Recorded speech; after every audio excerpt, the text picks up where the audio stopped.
অন্য এক দৃষ্টিৰে আমাৰ প্ৰাণৰ শিল্পী জুবিন গাৰ্গ। কাহানি বা পাহৰিব পাৰিম জানো আমাৰ প্ৰাণৰ শিল্পীগৰাকীক? আমাৰ আটাইৰে হিয়াৰামঠু প্ৰাণৰ শিল্পী জুবিন গাৰ্গৰ প্ৰতিচ্ছবি মচি পেলোৱাৰ দৰে দুষ্কাৰ্য সংঘটিত হোৱাৰ সময়ত আমাৰ এই প্ৰতিবেদনত সেইগৰাকী জুবিন গাৰ্গক অধিক সমৃদ্ধশালী কৰাৰ ক্ষেত্ৰত অন্য এক দৃষ্টিৰে আমি সেইগৰাকী জুবিন গাৰ্গক বিচাৰি চোৱাৰ প্ৰয়াস কৰিছোঁ। এয়া তেজছ লাইফৰ বিশেষ প্ৰতিবেদন।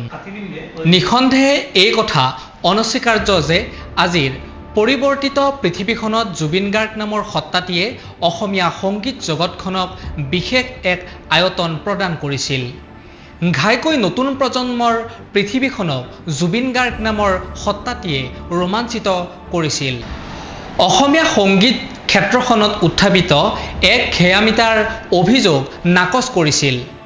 আমি বিচাৰিছিলোঁ জুবিন গাৰ্গ সীমাৰ পৰিধি ভাঙি আকাশৰ সীমনা স্পৰ্শ কৰক, কিন্তু আকাশ চুবলৈ মন থকা সেইগৰাকী জুবিন গাৰ্গ নীৰৱে সমুদ্ৰ বক্ষত স্তব্ধ হৈ পৰিল। আহক আগবাঢ়ো আমাৰ দৃষ্টিকোণৰ মাজলৈ।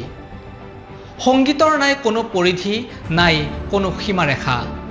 জুবিনৰ আকাশ বিয়পা জনপ্ৰিয়তাৰ অভিলেখ, জুবিনৰ সামগ্ৰিক সত্তা, আৱেগ, মধুদৰদী কণ্ঠ, জনসংযোগ, দুখীয়া নিস্বজনৰ হকে উৎসৰ্গিত প্ৰাণ, তদুপৰি সমূহৰ উন্নতিৰ হকে সমাজবাদী দৃষ্টিভংগী, মানৱদৰদী সত্তা। অকল 1997 আৰু 2012 চন পৰিধিৰ নতুন প্ৰজন্মৰ জেনজিৰ মাজতেই জুবিনৰ জনপ্ৰিয়তা সীমিত বুলি প্ৰচলিত ধাৰণাক জুবিনে নস্যাৎ কৰিছে। মহাপ্ৰয়াণৰ জৰিয়তে জুবিনেই তাৰেই সমৰ্থনত নিজেই ৰেকৰ্ড কৰিছে। বিশ্ব জনগণে মাথো প্ৰত্যক্ষ কৰিলে অসম মুলুকৰ সেই অসম গগনচুম্বী ইউকেলিপ্টাছ জোপা। এনেকি আমাৰ চুবুৰীয়া শত্ৰু ৰাষ্ট্ৰ পাকিস্তানলৈও বিয়পিল তাৰেই সুবাস।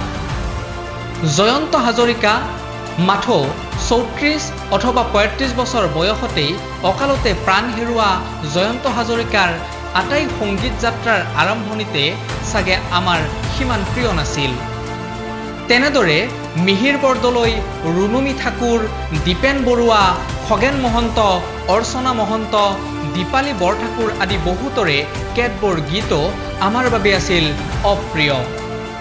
অৱশ্য সুধাকণ্ঠৰ গীতৰ ক্ষেত্ৰত তেনে জড়তা আমাৰ নাছিল। গৌৰৱৰে কওঁ, সেয়া এতিয়াও নাই। পুৰত বয়সত এতিয়া কওঁ ভাল পাওঁ সেই গীত নতুন দৃষ্টিকোণেৰে, নতুন ৰসবোধেৰে। হিন্দী ছবি জগতৰ কিশোৰ কুমাৰৰ তুলনাত মহম্মদ ৰফি চাহাবৰ গীতো এসময়ত আমাৰ বাবে অতি জনপ্ৰিয়ৰ তালিকাত নাছিল। কিন্তু ৰফি চাহাবৰ যুৱকালত বাণীবদ্ধ সমূহ গীতেই আমাক এতিয়া চুম্বকৰ দৰে আকৰ্ষণ কৰে। ইউটিউবত খুচৰি চাওক, আপুনি মাইকেল জেকচন, পল ৰবচনৰ গীত পাব। শুনিব, শুনি আপুনি নিজস্ব ধৰণে, নিজস্ব কল্পনাৰে ভাল পাব এনেবোৰ গীত। বৰ্তমান সময়ত পৰীক্ষাত উত্তীৰ্ণ সফল সৃষ্টি হিচাপে পৰিগণিত হৈছে এনেবোৰ গীত। জুবিন গাৰ্গৰো সকলোবোৰেই নহলেও আগতকৈ অধিক সংখ্যক গীতেই এতিয়া আমাৰ মনোজগতত অধিকাৰ কৰিছে, নতুনকৈ ভবাই তুলিছে। সহস্ৰজনৰ বাবে এনেবোৰ গীত হৈ পৰিছে নিত্য জীৱনৰ সংগী, জীৱন উদযাপন, জীৱন জীয়াৰ অংশ, সমাজ উজ্জীৱিতকৰণৰো অমোঘ অস্ত্ৰ। নতুন আংগিক সুৰীয়া সৃষ্টিৰে ৰৌজাল বৌজাল মানৱদৰদী জুবিনক জুবিন অনুৰাগী জনতাই কিয় এৰিব? সামাজিক মাধ্যমতো এতিয়া জুবিন সৰ্বস্বতা। কবি হীৰেণ ভট্টাচাৰ্য, লেখিকা ৰীতা চৌধুৰীৰ সৈতে জান অজান উল্লেখ আৰু ৰাষ্ট্ৰীয় সংবাদ মাধ্যমৰ সৈতেও হিন্দী, ইংৰাজীত এতিয়া জুবিনৰ সুৰীয়া কথকতা, সহজ প্ৰাচুৰ্যময়তা, স্বভাৱজাত সুৰীয়া কথনভংগীৰ মাজত প্ৰজ্ঞা আৰু মেধাৰ সমাহাৰ।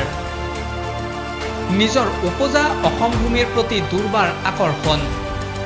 বিপ্লৱী জুবিন, সাম্যবাদী বাওঁপন্থী কমিউনিষ্ট জুবিন, বিষ্ণু ৰাভা, চে গুয়েভাৰাৰ জীৱন দৰ্শনৰ প্ৰতি আকৃষ্ট জুবিন।